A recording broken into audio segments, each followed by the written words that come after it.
How's it going, you guys? AZPlyo21 back again with another episode here of UFC Reborn here on our UFC save here in WMMA 5, and we have UFC Fight Night Pantoja versus Mokaev. Yes, we have a former champion in Alexandre Pantoja as he takes on Muhammad Mokaev in what should be a very, very interesting fight card. You can go ahead and take a look there at the fight card. Also got Kevin Lee, Chase Hooper, Thiago Moises in option as well. Should be a pretty good one. We did have to cancel a fight because someone got injured like 2 days before the fight, which is always pretty rough. We are making our way towards UFC 303, O'Malley versus Sandhagen. 3 title fights on that card, should be a doozy. Also, the next episode will be Kevin Holland taking on Neil Magny in the main event. Always an interesting fight when Kevin Holland is involved. Appreciate you guys as always, whether you're watching on YouTube or Twitch. As always, be sure to like the video, leave a comment down below. Please subscribe to the channel if you have not already done so. I believe we're getting rather close to 900 subscribers, so that's very, very cool. Appreciate you guys as always. Let's go and take a look at the rankings. Actually, first of all, I always forget, but last time that I saw you guys was for Pitbull versus Allen. We did have Arnold Allen beat Patricio Pitbull via TKO in the main event of a card that was almost all decision, so I'm glad that he was able to get a little bit of excitement towards the end there. It was actually a body shot TKO, just a little bit of a kidney shot, boom, Pitbull goes down crumbling. And let's go ahead and take a look at our rankings now after that card. Heavyweight, nothing going on. Light heavyweight, Nico in at number 25. Love to see that for him. Semmelsberger in at number 22 in the middleweight division. Nothing at welterweight. Lightweight, Rebecki all the way up to number 2 in the division after the win over CDF. Interesting. Arnold Allen all the way up to the number 1 contender spot after that big win over Pitbull, who drops down to number 7. Darian Caldwell, who we just signed out of Bellator, in at number 13 after we just signed him. Flyweight Suma Derji in at number 13. Love to see that for him. Nothing at featherweight. Bantamweight Irene Aldana into the top 5 at number 4 after beating Cavalcanti, who is still ahead of her. I will never understand that. Why are they always in front of them after they just lost? I literally do not get that, Nick. Low-key starting to piss me off. Caitlin Neal just making her debut, getting a win in at number 21. Lauren Murphy also back into the rankings. Nothing at strawweight. And I recently just came across a bit of an epiphany. Basically 3 out of every 4 fighters that we are signing are some kind of some kind of Russian or like Eastern European kind of fighter. And so we are currently imposing a little bit of a stop on hiring of Russian and Eastern European fighters unless they are on the world rankings. So they would have to show up on the world rankings. For females, it's fine, whatever. But as far as our male fighters, we cannot sign them unless they are on the world rankings. And so that's just to keep our signings more American, Mexican, Asian, just we have way too many Russian fighters at this point. And that's with reason. All the Russian fighters are very good, It's just there's starting to be way too many of them. It's a lot. We have like a lot of Russian fighters, starting to almost be more than the Americans that we have, which is crazy because this is an American promotion after all, and it's where we are based and where the majority of our shows are. Like this guy, Almakan, Beksat Almakan.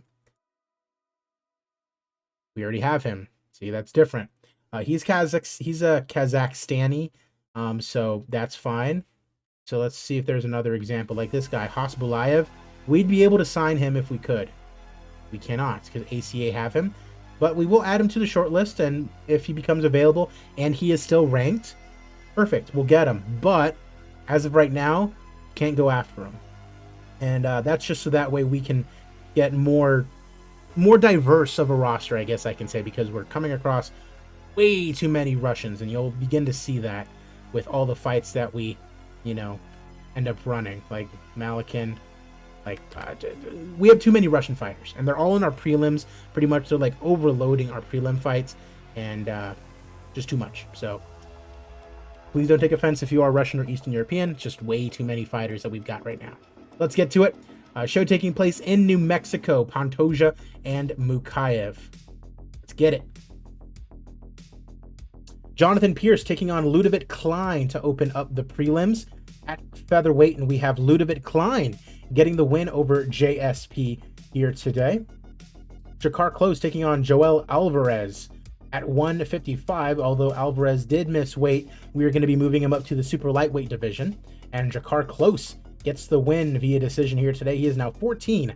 Chidi Chidi Bang Bang, Chidi and Joquani taking on Cedric Dumas out of Florida, Pensacola, Florida. Dumas loses for the second time in his career to Chidi and Joquani, 23rd win of his career. Josh Quinlan taking on Michel Pereira. Michel Pereira, always a fun time in the welterweight division, and he gets the win via decision here after 3 rounds. Love to see that for Pereira. Ian Heinisch taking on Dusko Todorovic. Of course, Ian Heinisch, former middleweight ranked fighter, came across quite a rough time, and you can see he's still coming across that rough time. 3 straight losses for him. You can see there after losing to Bo Nickel. Todorovic is the underdog in this one, but he does knock out Ian Heinisch, and that's rough. Now 4 straight losses for Ian Heinisch. Felipe Lins taking on Laurinus Urbanavicius here in the light heavyweight division, and it is Urbanavicius, the Lithuanian fighter, getting the win. 16-2 he now improves to. Martin Bundai taking on Michael Parkin in the heavyweight division. 6-1 out of Sunderland, England, a proper Brexit geezer as he takes on Budai, and it's Budai getting the knockout in round number 2. Only 12 seconds into the second round, and he gets it done. A rather marketable fighter, Fabiola Padroni, taking on Denise Gomez, the Italian fighter. Huge favorite, but Denise Gomez, the underdog, gets it done. 24-year-old Gomez improves to 10-2, gives Padroni the first loss of her career. Love to see it. Carol Hosa taking on Michelle Montague at 145. Montague, a huge favorite at 5-0, taking on veteran Carol Hosa. And Montague does get the win via decision. The New Zealander getting it done, fighting out of American Top Team. She's 2-0 now in her UFC career. Wins over Chelsea Chandler and now Carol Hosa. Kennedy and Nzechukwu taking on Reiner de Ritter here in our first main card fight. And Nzechukwu 13-3, high-level regional in America, number 9 in the light heavyweight division as he takes on Reiner de Ritter, 18-1, making his UFC debut, mid-level regional, former 1 champion. Love to see it. A big-time debut. He is a huge favorite, and Reiner de Ritter gets a submission on Kennedy in just 4.5 minutes of round number 1. And he's calling out Volkan Oezdemir, which, a little bit of breaking news for you guys. Volkan Oezdemir is actually going to be fighting Israel Adesanya. Yes, at light heavyweight, Israel Adesanya will be fighting Volkan Oezdemir in New Zealand. The only reason for that, he refused to fight Rafael Lovato Jr. So, moving up to light heavyweight for this fight with Oezdemir. Thiago Moises taking on Mateusz Gamrot at lightweight, and it's Moises getting the decision victory after 3 rounds. Interestingly enough, the 20th win of his career and a big-time win over Gamrot there for Moises. Phil Haas taking on Abdul Razak Al Hassan at middleweight. Phil Haas, of course, a big-time fighter in real life. 5-2 here in the UFC, coming off a win over Julian Marquez. And it's Haas getting it done via submission here today over Al Hassan. Chase Hooper taking on Daniel Pineda here. The 24-year-old Hooper, 13-4, 5-4 in the UFC. He's fought 3 times in this save already.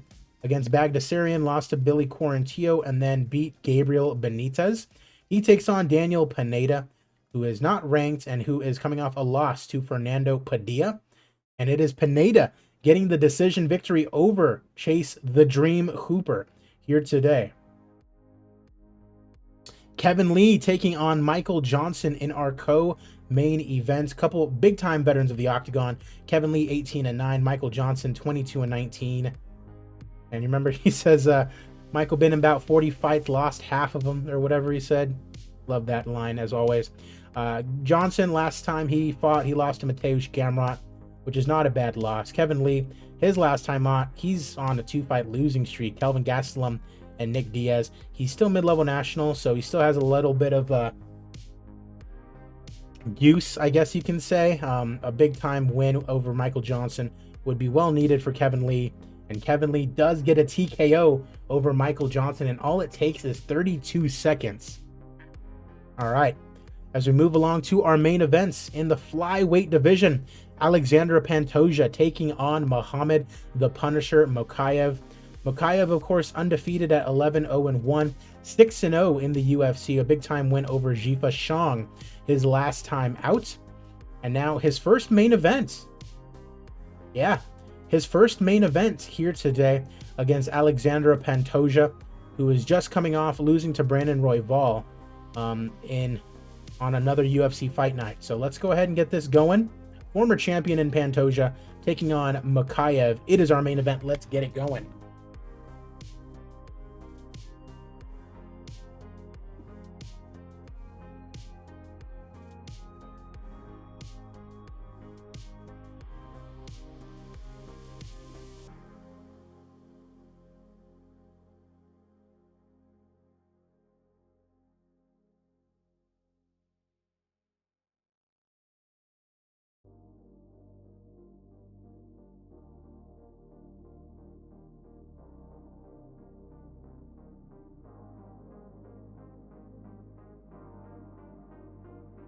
All right, first round in the books as Mokaev hits a right hook. Pantoja taking the initiative to grapple, being the odds-on underdog here against Muhammad today. Mokaev shoots in for a takedown, and he gets it. Being smothered by Mokaev. Trying to secure an arm is Pantoja. He can't get it, though. Big-time jiu-jitsu guy there, Pantoja. And they end up standing him up. All right, they say Mokaev took it. Might be even at 1 round apiece as the third round is underway. Takedown attempt already in just 10 seconds. Mokaev gets it. They're saying he does not get anywhere with the takedown or with the submission attempt.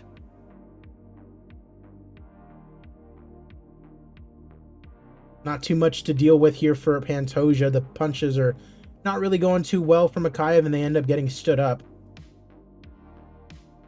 Uh-oh, another takedown attempt, and he gets it. Third takedown of the night. Under a minute left to go, trying to get an arm again, and time runs out on number 3. They say Mokaev took the third round. It might be 2-1 as we enter the main event rounds. Pantoja getting a bit tired. Trying to push him up against the cage. Pantoja backed up against the cage. A little bit of dirty boxing. 2 minutes to go in the fourth round. Brings him back to center as they're not doing anything. Pantoja with a right cross. Mokaev pushing him up against the cage yet again. Foot stomp from Mokaev. Short range punches, and round 4 is over. They say Mokaev took it. So 3-1 possibly here for Mokaev, as it looks like it's been a rather boring fight. Goes in for a takedown, and he gets it. Trying to lock up an arm as Pantoja. He can't get it. Smothering him. 30 seconds run down very quickly. Nearly halfway through this fifth and final round. Mokaev still on top of it and looking for a takedown again. And that's about the 6th takedown, I believe, that Mokaev has gotten, as this fight is quickly going to come to an end. They're saying that Mokaev took that last round. As the judges' scorecards are now being announced after 5 rounds, we go to the judges' scorecards. The judges score the contest 49-46, 48-47, and 49-46 for the winner by unanimous decision, Muhammad the Punisher Mokaev. So decision victory here today, as it looks like it's Takahashi that Mokaev wants to fight. He just debuted, I believe, or maybe has 1 or 2 fights under his belt. 1,600 in attendance in New Mexico. Commercial rating of 61 is not that good. Is not that good. As you can see, popularity actually decreases, but the objective was always to get them on TV, have their popularity grow a bit, and over time they'll just be more popular. Todorovic and Heinisch will get the fight of the night there. Kevin Lee with a performance bonus, 32 seconds for his victory. And then Urbana Vicious, he'll get a performance bonus as well. 56,000, a little bit of a profit. Love to see it. However, hopefully Red Egg Globo's not too mad. As we all know, they tend to be a bit mad when we don't put on the best card. It is what it is. You will learn to love these fighters, whether you like it or not. Appreciate you guys as always. Be on the lookout for UFC 303. I'm AZPlyo21, and I will see you guys at the fights.